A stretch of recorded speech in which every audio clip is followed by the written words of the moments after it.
हर धसावे टेकटरवा के हो ए सोनिया नई हरवा या के हर धसावे टेकटरवा के तू बड़ा बहारा में हम बानी घरे हमरा के में हरी नियो न रोज धरे तू बड़ा बहारा में हम बानी घरे हमरा के में हरी नियो न रोज धरे मन बढ़ला बा देवरवा के ए राजा नई हरवा के ये सोनिया नई हरवा के हर धसावे टेकटरवा के हो ए सोनिया नई हरवा के हर धसावे टेकटरवा के ए सोनिया नई हरवा के हर धसावे टेकटरवा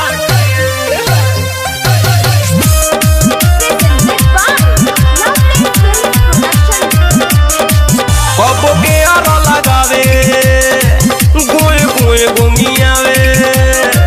कबो के आर लगावे गोए गोए गोमियावे दुनु हरन दबावेला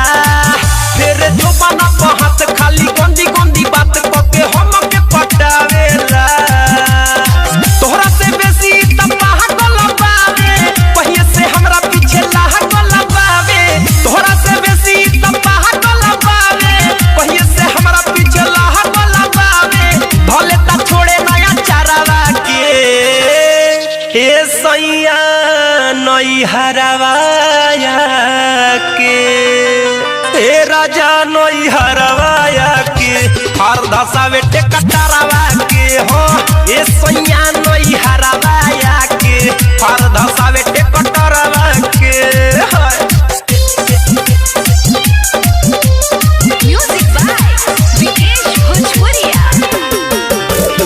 आप सुन रहे हैं अमित पटेल की आवाज में।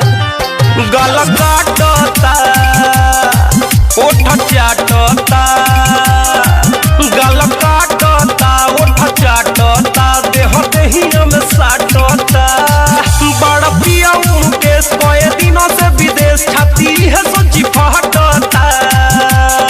पीछे पड़ल बावे कए कए गोड़ा खाए के खोज दीवा पर टिकोरा पीछे पड़ल बावे कए कए गोड़ा खाए के खोज अमित टिकोरा आज ना छोड़ी के बाहरवा के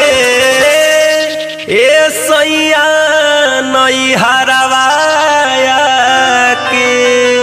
ए राजा नई हरवा के हर धसावे टेकटरवा के हो ए सैया नई हरवा के हर धसावे टेकटरवा के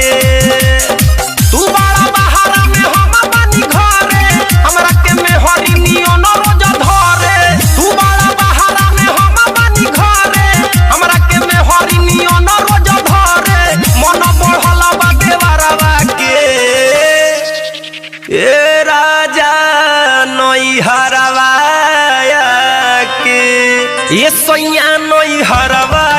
के हर धसावे टेकटरवा के हो ए सोनिया